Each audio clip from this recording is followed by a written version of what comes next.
anyone heard an Arsenal fan sing at the Emirates?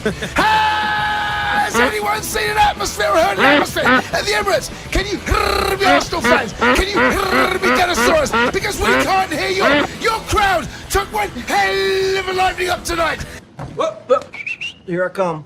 You're not a happy bunny. Do you know what, mate? Right, honestly, we're watching that, right? And I know that the team wasn't what Arsenal fans expected, and I know it's Luton.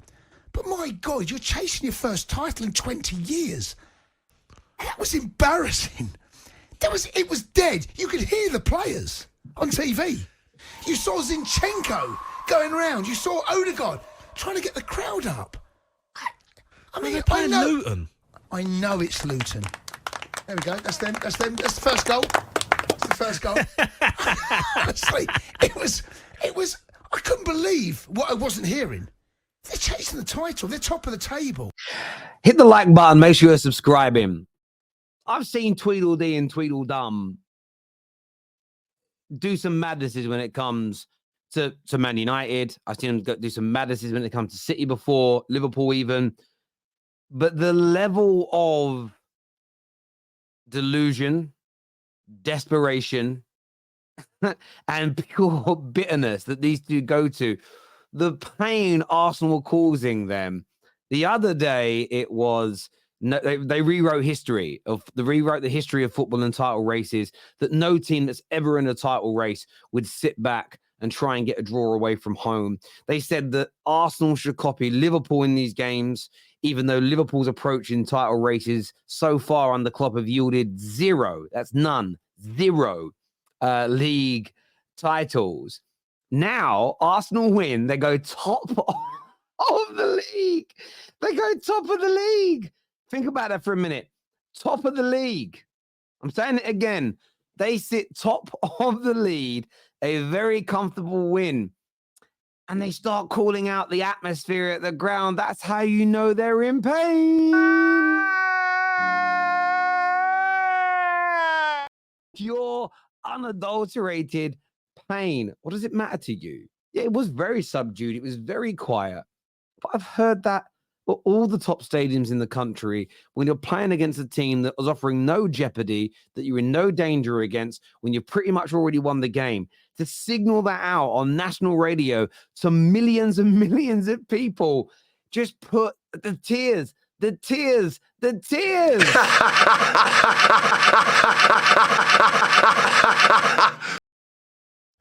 is the Premier League. They're playing against a weak... I know that both sides are weak, and one because Luton had so many injuries. What's it got to do with playing a weakened side? It's Luton. Arsenal, he rested players, and he got it right, Arteta. They did. So talk about that. Talk about... He rotated 5 players. He brought in 2 or 3 individuals that barely start. They won the game comfortably. It's put them top of the league. Puts a bit of pressure on Liverpool. Wow, hasn't this excited the title race up some more? That should be the conversation. But instead, the skit they do, which is normally for teams that have had a battering, they're doing it for the team that's gone top. Well, do it against Aston Villa tonight, who took a battering because Aston Villa took your advice. They opened up and they attacked. They attacked, and they took a beating. And you're out here praising a team that's gone top. Crazy to me. So, as I said before, there are things to criticize Arsenal on. Criticize them for not scoring more goals. Criticize them for the fact that if they'd have gone for it more, maybe they'd have scored 2 or 3 more. Yes, they've got a superior goal difference, but they want to maintain that. There are areas still that you could criticize. The Arsenal fans did it on our show last night. But this is beyond pathetic. As pathetic, by the way, as these tweets I saw last night from people. The amount of tweets out there. Foden clear, Saka's a fraud. All Saka's got is Nando sauce. You know what I mean? It's the craziness. The craziness out there. Yeah, listen, Phil Foden is world class and Bukayo Saka is not. But do you know what I love? Is how people say they're not hurt by Arsenal. They're not scared of Arsenal. They're not fearful of Arsenal. They don't dislike Arsenal. Arsenal are a mere a speck in their life, a mere grain of sand in the Pacific Ocean in terms of their worries. Yet Foden scores a hat-trick. It was phenomenal. But Foden is a world-class player. I rate him highly, and I too rate him above Saka. But my first thought when I see when I see Foden do brilliantly is, well done, Foden. Wasn't that amazing? Not, I know, chance to shit on Arsenal. Especially when you're saying you ain't bothered by them. Terry, why do you talk about them so much? Because the biggest radio station in the country, the biggest sports show in the country is mocking the team that's gone top. You lot can't stop tweeting about them. You make them trending news. You want it to go away? Stop your nonsense. Stop your crap. It's crap. I even saw it last night. People praising Villa for losing 4-1. They praised them for losing 4-1. Let that, for just a few moments, fester, sink in. Can you believe it? 4-1 defeat, getting more praise than a 0-0 draw. Madness. Chelsea, and I remember in the training sessions we were setting up to stop Hazard and Coutinho, and he put a box in the middle of the pitch, or in the area that they play on, the inside left, and the players were looking at each other like, we don't really set up to stop individuals. We've never done that at United, really. I don't know if you guys remember anything like that. Messi didn't even really have a massive plan for him. We should have. Should have. But it wasn't like it was almost like that, it was almost like that mindset as that you worry about us more than we worry about you. And them two games really made me think, wow, we're setting up almost like as a defeatist mentality, and very different to what a title-winning team was last season. So it was a very big shift in the mindset, and that was one of the things that I think a lot of the players were like, not against him, but just like it gives you a question mark in your head, and that little question mark is a big thing within the squad. And did you feel that the team and the players dropped?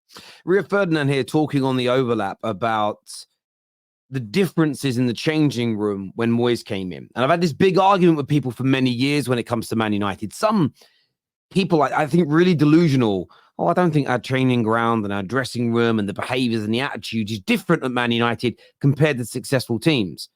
Keep taking a listen. We're going to go into why and the importance of things for Man United to fix culturally. This is so key.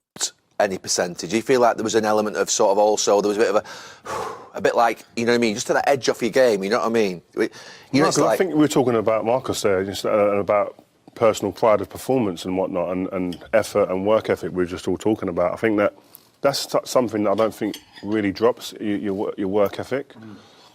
But in terms of like tactical, when you I don't know, have you ever been in a changing where you're questioning the manager's tactics in your head? It does take something out of you, I think. And the first thing you do, if you're not as sure about and confident in them tactics, you do look over that little look over your shoulder as to what are we doing. And that there is key. And I'm someone that slammed player power before. I'm not saying my mind has changed. I don't think you should be downing tools. I don't think your work ethics should change. But what Rio is talking about here is so key at the elite end of sport. 5% improvement or decrease in your overarching performance of the team is a difference between maybe challenging for a title and coming 6th or 7th in a league as good as the Premier League or La Liga, Serie A. When the quality is high, that's the fine margins you're dealing in. Now, he is talking about a team that had just won titles and had respected Sir Alex Ferguson no matter what.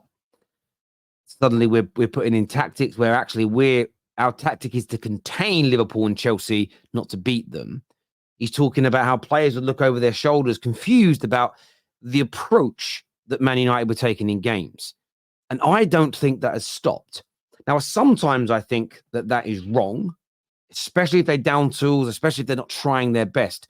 But at the same time, why my mind has started to change about this in recent times, is we spoke about this on the match reaction show the other night.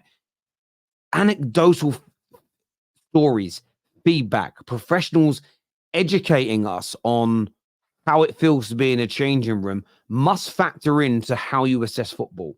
And I believe I look at Ten Hag like that now. I believe the players are having those looks over their shoulders at, why are we doing this in training? Why is this the tactic?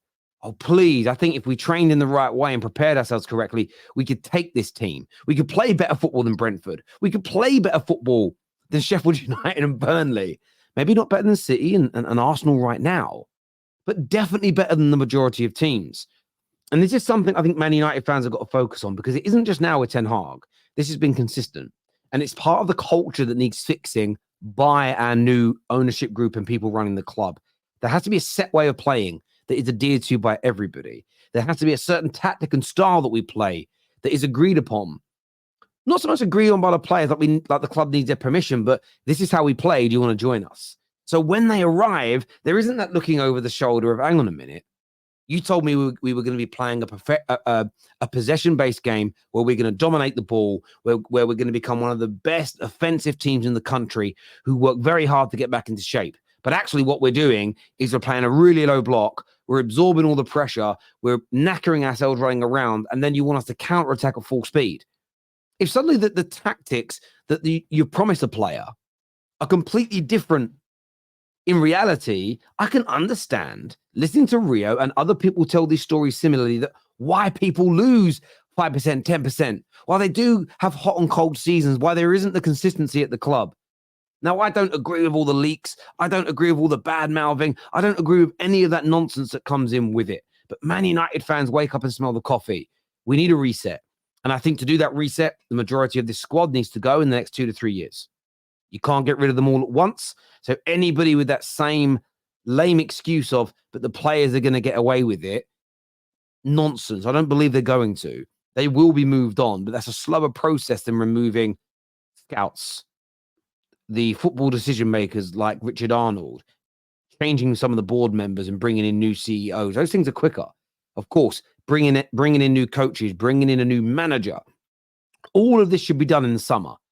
The standards then set and everybody pushed towards adhering for it. Again, sometimes those standards aren't being met by the manager. If the manager is instructing different things in training every day and there's no consistency, and then the style of football is not what players were promised when they renewed their contracts or when they signed, I can understand them being frustrated. I absolutely can. We need to become cohesive. We all need to be on the same page. This is also important, and I love listening to the pros speak. This is when content is best, when it comes to the professionals doing the content, because it isn't crazy opinions or sort of trying to act like a YouTuber.